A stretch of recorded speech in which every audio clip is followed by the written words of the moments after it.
Hyper-Aware of a Spiritual Realm by E.N.E. Introduction, or Beginning. And even when everything fell apart and there was darkness, there was God. When death felt like it had the final say and the earth was decaying, there were his hands. Over the past few years in my life, it's been increasingly difficult to recall memories. When I was 21, I experienced the onset of an illness that affected both my brain and my body forever. At the time, I was a dancer, eyes full of hope for the future, though I had experienced many traumas recently in my life. I felt that God was bringing me to a better place for the first time.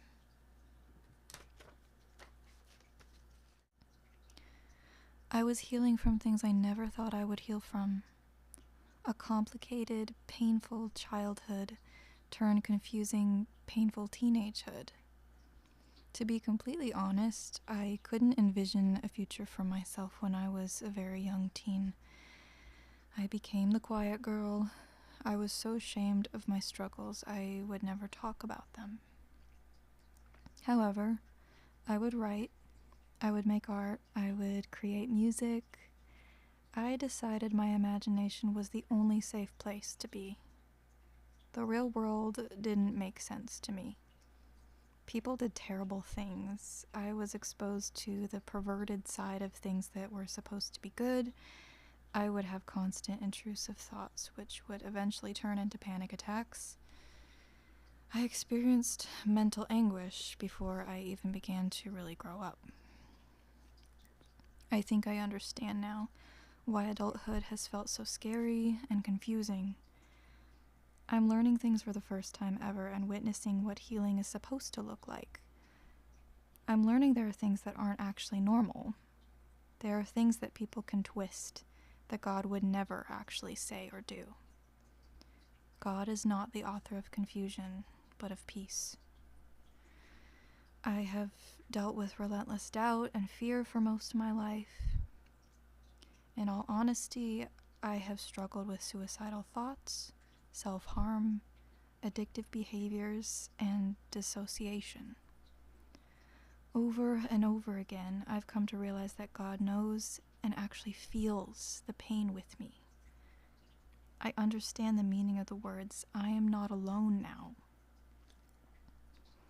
I've almost always been prone to melancholy, overthinking, and, unfortunately, depression.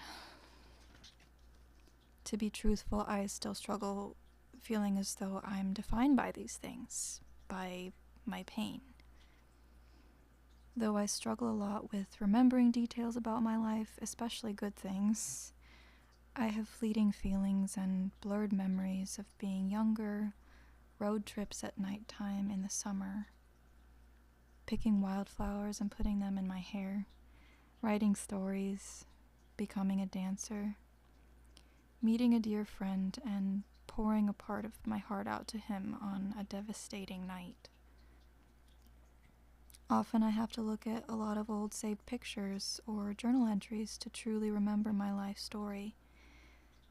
Thankfully, my memory is much better than it used to be, but it's still hard. Memory loss is such a difficult topic, as are many other things, but the purpose of this book and sharing my story are to shed light on the painful and sometimes ugly parts of life that many people don't want to think about. Life can be beautiful as well as horrific.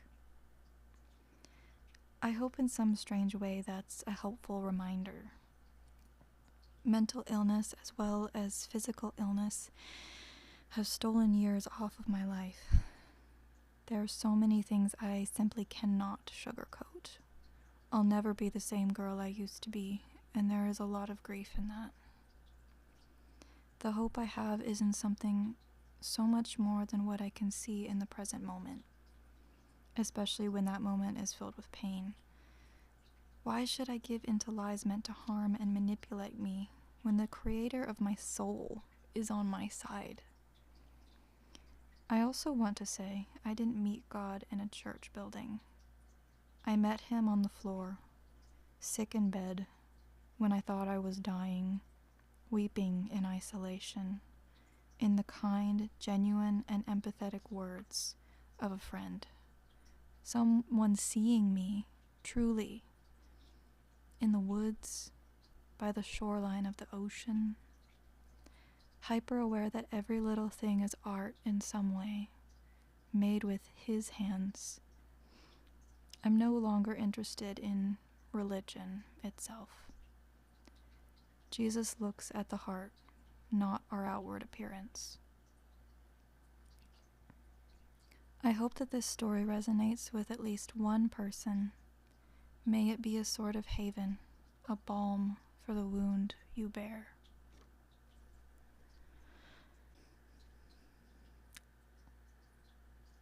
I see it too much, feel it too much, and at the same time, nothing at all. Aware of the angels, but demons as well. Feeling heaven and feeling hell. Bring me back to my body again, so I can smell the grass after the pouring rain. Cover me with sleep in a bed of wildflowers. Let me taste the warmth in a cup of tea. I want to feel like myself again, dancing like no one sees me, running through a field of grain. I'm waiting 'neath a crescent moon, barefoot in the grass. My favorite song is playing. I don't know how long the moment will last. A beautiful sunset, a silhouette. I'll light a candle, and no enemy will reach me. He is good.